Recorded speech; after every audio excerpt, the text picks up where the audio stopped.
Celebrating so many incredible wins for America. For the good of our nation, let's work together and let's truly make America great again.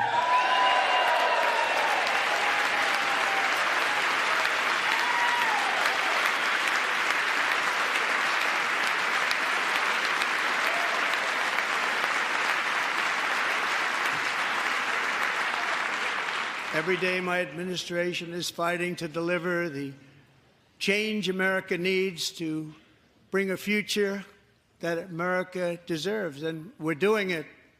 This is a time for big dreams and bold action. Upon taking office, I imposed an immediate freeze on all federal hiring, a freeze on all new federal regulations, and a freeze on all foreign aid.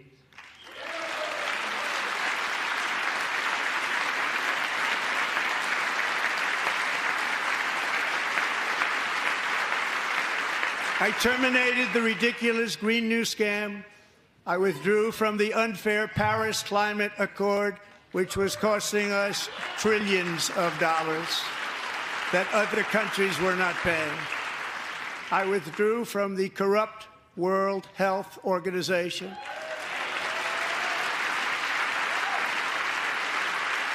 And I also withdrew from the anti-American UN Human Rights Council.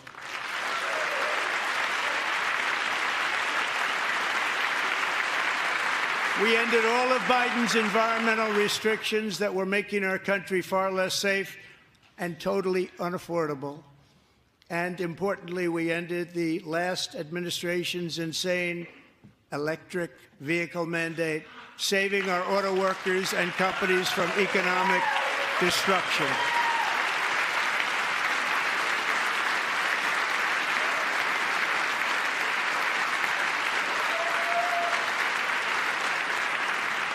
To unshackle our economy, I have directed that for every one new regulation, 10 old regulations must be eliminated, just like I did in my very successful first term.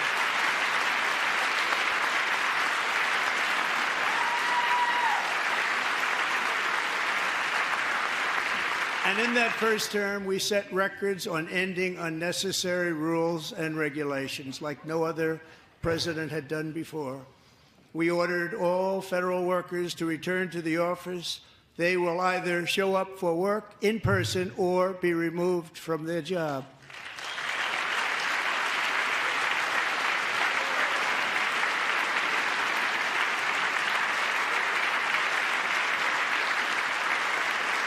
And we have ended weaponized government where, as an example, a sitting president is allowed to viciously prosecute his political opponent, like me.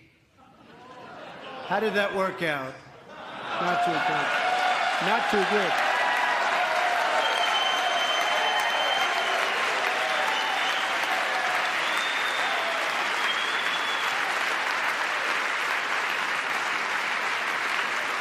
And I have stopped all government censorship and brought back free speech in America. It's back.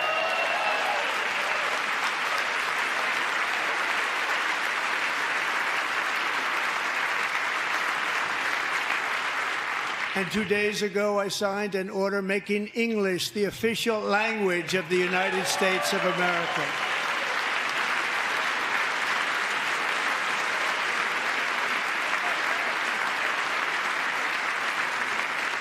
I renamed the Gulf of Mexico the Gulf of America.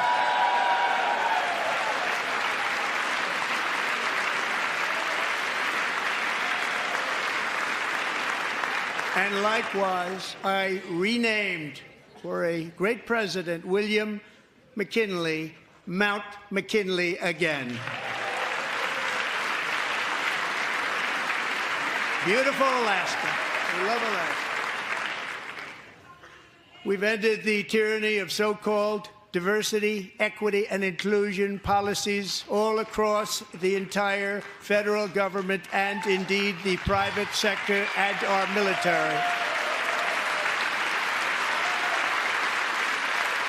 And our country will be woke no longer.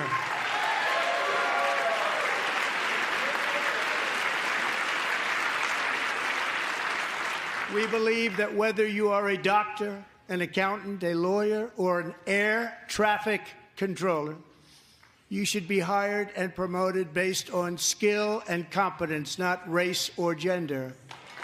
Very important.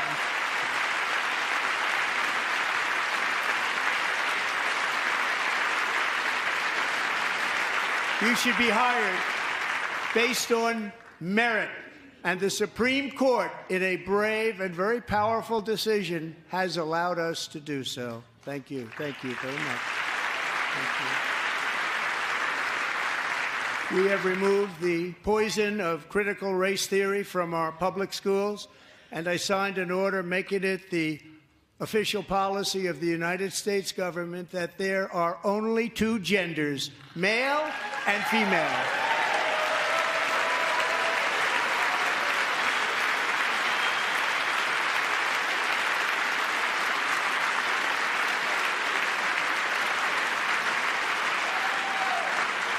I also signed an executive order to ban men from playing in women's sports.